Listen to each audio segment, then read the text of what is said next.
Сегодня у нас открылась выставка персональная народного художника республики нашей Юрия Васильевича Спиридонова. Эта выставка у нас зародилась еще весной, да, идея этой выставки. В марте месяце к юбилейной дате 90-летию образования Анабарского Улуса района зародилась идея именно создания отдельной выставки, персональной выставки Юрия Васильевича у нас в музее. И еще тогда Юрий Васильевич решил для себя подарить вот эту вот замечательную работу нашему музею, именно нашему музею истории и культуры народов Севера, да, свою работу в дар. И мы очень ему благодарны. Один из лучших художников нашей республики выставляется в нашем зале. Желаем Юрию Васильевичу здоровья, творческих взлетов, новых идей и долгой плодотворной работы. Все дети в детстве-то все рисуют, вы тоже, наверное, рисовали. Но что характерно у северных хоту, северные ребята очень любят рисовать. Видимо, это, я не знаю, чего, природа так влияет или как.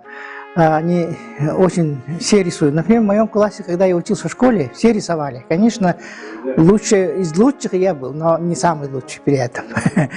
И как вам? Ну, мечта сразу. После школы я думал, что я поеду поступать обязательно, потому что мечта была стать художником. Это уже где-то я определил, с 5 класса, наверное, уже начал рисовать.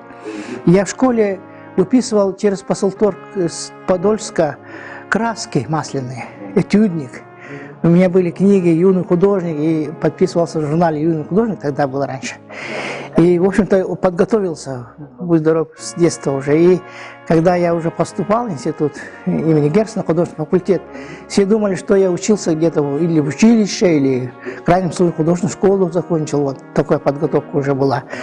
Но как вам сказать, конечно, очень сложно. Я хотел в Репинский институт поступить, но после художественного училища только они принимали, и они с удовольствием сказали: очень интересная работа, оставайтесь, вы можете пройти курс, как называется, вольнослушателя, год. Ну, конечно, мне не втерпешь было. С ребятами, которые там уже провалили первый экзамен в Репинском институте, все пошли туда, в Герценский институт Герцена, художественный факультет. В общем-то, моя задача была именно направление туда, а я просто попытку делал для поступления в художественный вуз. Но там я сюда хорошо поступил, 7 человек на место было. И практически я очень хорошо поступил. И многие люди, которые даже Репинский институт сдавали, многие провалили, потому что у них общеобразовательные предметы были очень слабые, поэтому не могли поступить. И вот такая вот моя судьба первая, как я стал художником. Конечно, город Ленинград, вы знаете, Санкт-Петербург, самый культурный центр России, очень много музеев, и я любил ходить на открытие выставок, ну, не пропускал ни одной выставки, и больше самообразованием занимался. Я ходил на такие вольные курсы, вечерние рисовальные курсы, классы Академии художеств, там рисовали фигуры, ну, просто для себя. И стать художником у меня было очень такое желание, именно уже в юношеские годы. Вот. Ну, кто из наших художников, которые меня очень... я первый раз тогда увидел в Санкт-Петербурге, конечно, меня очень творчество Рериха волновало, творчество Куинджи, потом необычные его эти лунные пейзажи очень мне нравились.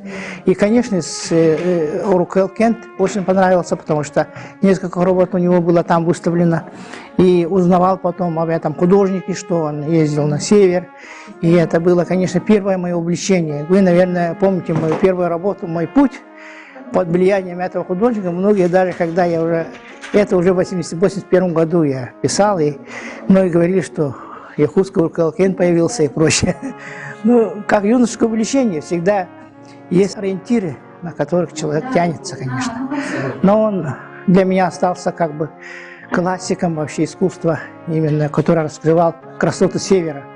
Познакомился в Питере очень известный художник Андрей Яковлев, который всю свою жизнь писал Чукотку, писал БАМ потом. Мы с ним подружились, очень хороший художник был, известный художник. Его многие работы в Русском музее.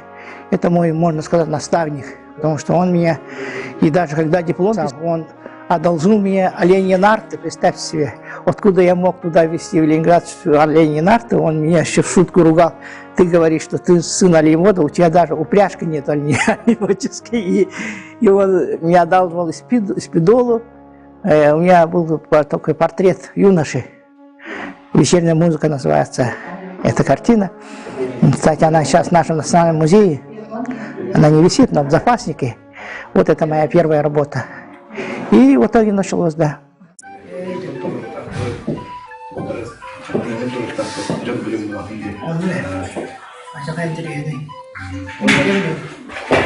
Американцы тевесне ходят, аляска. Он это мог сделать не кимден уриячи, кинурия, кино на их, кино спиритура. То есть сюда, Люкудяловский его, но они же были на постоянной связи с этими самолетами. Антрийная тема вот это.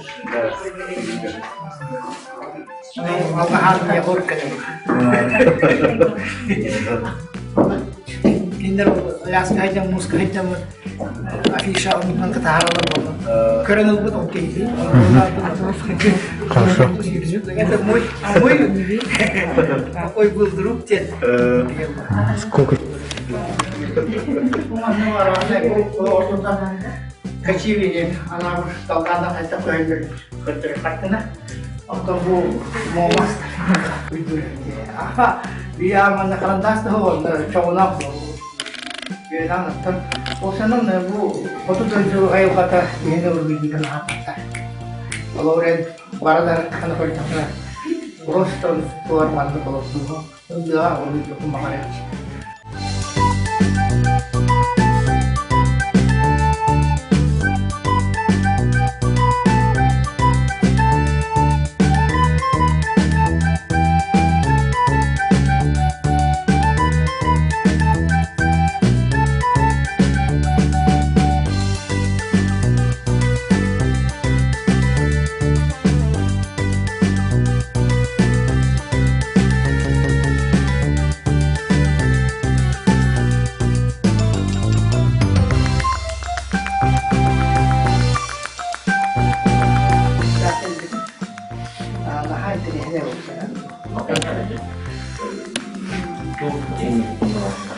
Главное, это все ли надо.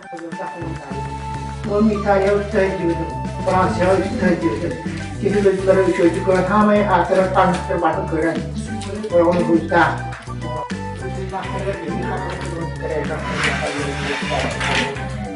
Akhirnya foto itu перемена стала.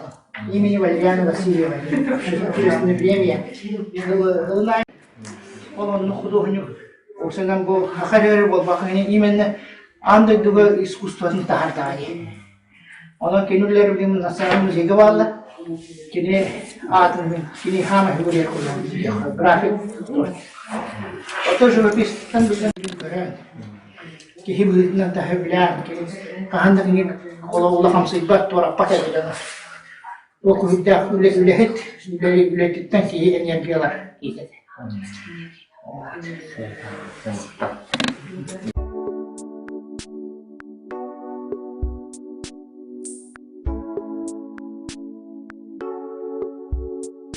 Это бахараттыран келен. Масудагта мутинда бар.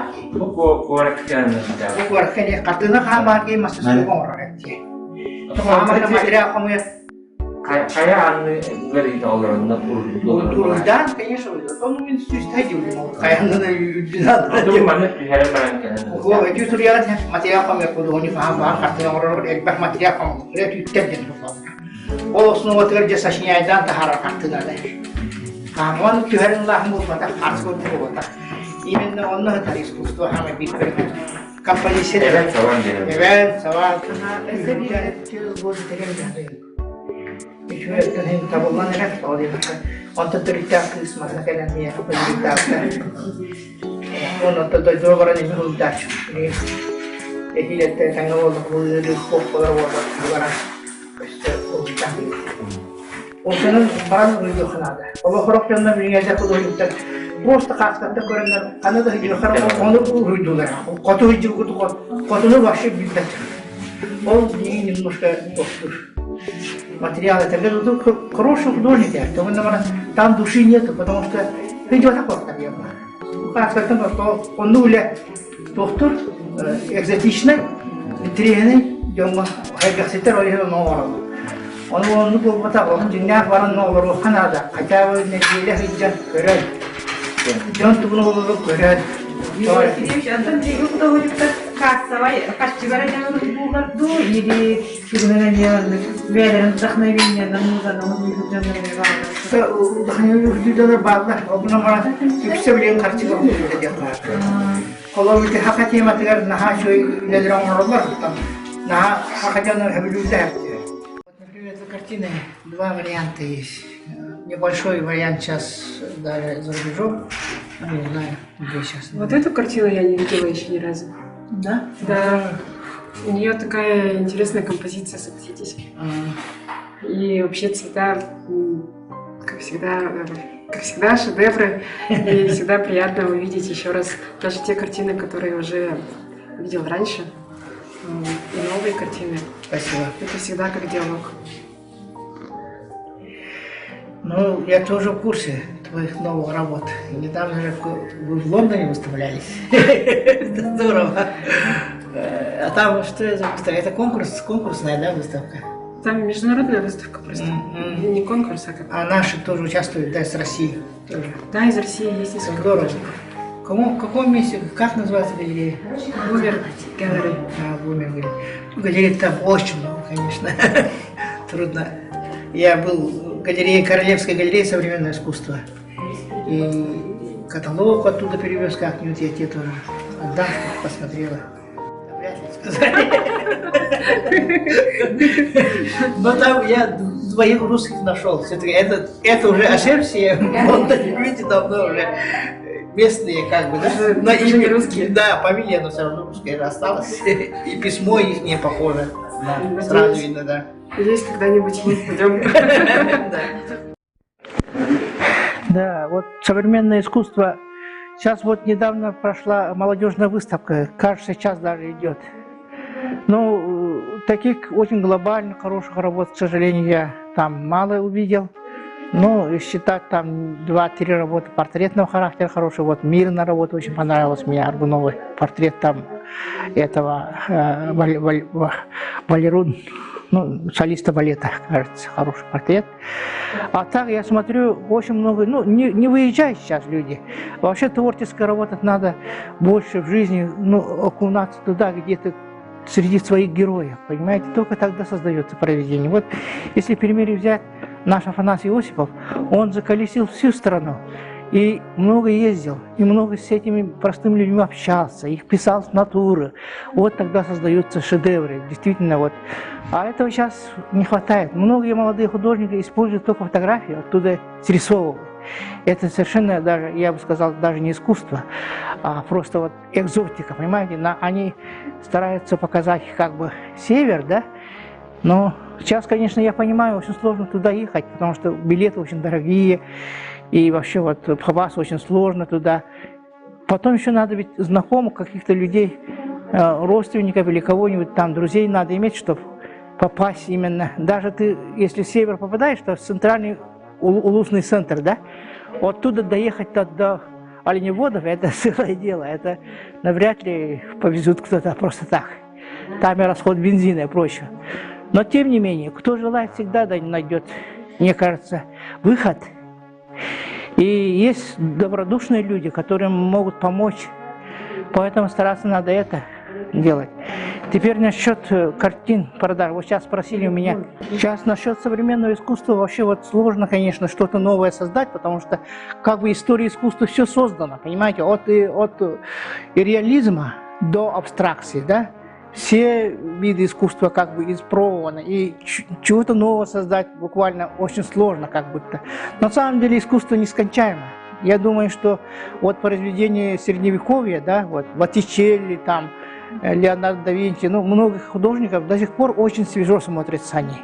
Они, мне кажется, совершенно не изменилась их ценность, отношение к миру с тем, что сейчас мы переживаем. Сейчас у нас цифровизация, там цифровой век наступает, да, все онлайн, как говорится, сейчас мы работаем, но это, мне кажется, далеко от душевного искусства, от именно настоящего искусства. Поэтому я призываю и считаю, что больше надо гуще жизни быть, и писать с натуры, и рисовать, и потом уже досмысливать, можно сделать, создать картину в мастерской, да.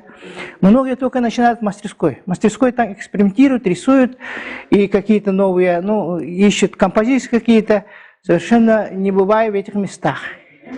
Сейчас очень модно стало слово «Арктика» вообще. Без приставка «Арктики» сейчас мало организаций найдешь русские, а было свое время, когда, видите, это Арктика, что там, это самый край земли, что там ловить? Как говорится, там пурга, там полярные ночи, там вообще и радио это плохо ловит, не говоря о телевизоре. А раньше вот такое отношение было. Сейчас, конечно, север стал более цивилизованнее. Сейчас и спутниковые телефоны, сейчас спутниковые антенны, и сейчас и оленеводы все смотрят, да, все вот это. Сейчас очень много стало блогеров, которые оленеводы даже могут быть блогерами, да, вот девчонки двое, вот Санабара, они студентки были здесь, да, они сняли, вот как, допустим, затеряли в тундре и стали супер популярными, так ведь, да. Но девочки очень интересно, мне очень нравится их творчество. Я знаю их бабушку, это с моего поселка Юринкаи, очень добрая душа была такая женщина, которая помогала всем. И где-то дальние наши родственники. Да, Тупирны. Вот, и я говорю, вот за счет вот именно интернета, за счет этого, конечно, сейчас очень это супер модно и популярно стало. А жизнь все-таки от этого отходит. Я не думаю, что человек полностью получает удовольствие только видя свой смартфон, там, общается с кем-то, а больше общения, вот именно честно такое, душевное, мне кажется, больше соприкосновения с природой. Вот, когда природа снимает, это здорово, да, хорошо, конечно, и больше общаться с людьми. Вот, я так думаю. Искусство то же самое, не должно отрываться от жизни. Если даже ты чисто абстракции делаешь, но все равно у тебя должен быть какие-то мотивы от этого. Ты очень хорошо сейчас сказал, этно такой модерн, да? Этномодерн это как бы модой стало даже немножко сейчас, да? И хотелось бы, чтобы там не только модно это было, а было жизненно, что-то именно взять из жизни.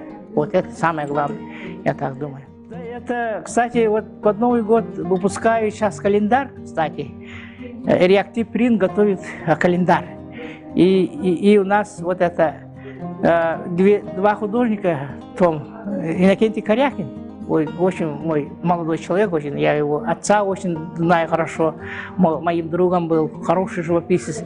Вот он выпускает, очень популярно сейчас Кеша стал, Иннокентий, да, его работа трогает многих якутян, потому что тема очень злободневная, там, значит, охота, рыбалка, сых, и, ну, много-много якутская тема, поэтому очень популярный, и это здорово. Я его поздравляю с открытием выставки, кстати говоря. И вот в той же фильме мне предложили то же самое сделать. Ну, я вначале подумал, северную тему, что ли, сделать, свои вот северные картины. Но я подумал, давай-ка я попробую все-таки абстрактные какие-то работы и сделать все только с таких работ. Так что такой календарь выйдет перед Новым годом. Алексей, я вам подарю, если сделают это календарь. И там будут мои работы разных лет, только те, которые сделаны не в манере реализма, а именно в манере модерна, современного искусства, которое вот тоже интересует многих людей. Юрий Васильевич Спиридонов – один из моих любимых художников. Глядя на его работы, я всегда вдохновляюсь. Они всегда исполнены особой экспрессией. У него совершенно уникальные цвета и композиция. Молодому художнику очень важно посещать такого рода выставки, поскольку именно таким образом формируется насмотренность. А насмотренность – это важная основа художественного вкуса. Картины Юрия Васильевича, они просто уникальны. У них всегда такой живой свет, живой цвет, какое-то особое настроение, которое, я думаю, из мировых художников можно увидеть в творчестве Роквелла Кента. Это, можно сказать, художник мирового уровня, наш Роквелл Кент, которым мы все должны, конечно же, гордиться.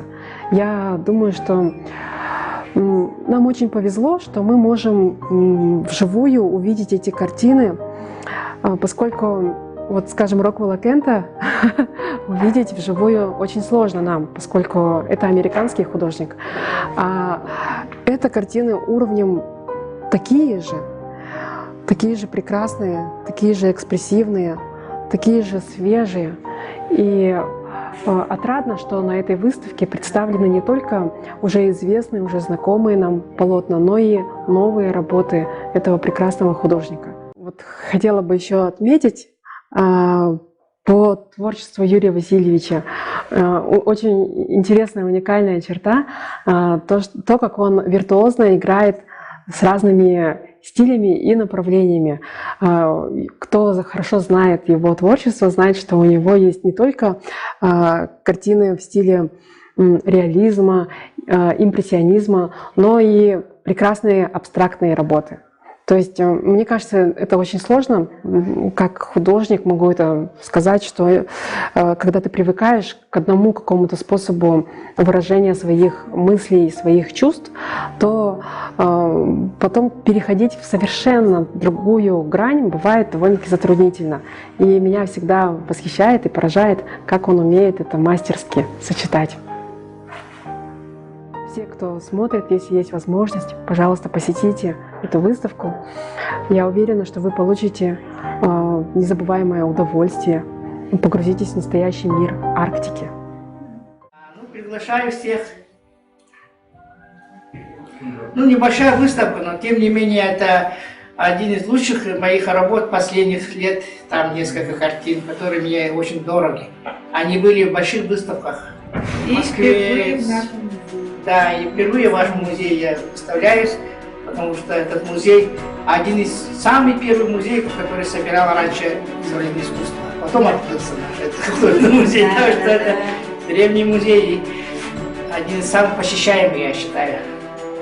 Очень любят люди в этот музей ходить, поэтому был очень рад, когда предложили такую возможность.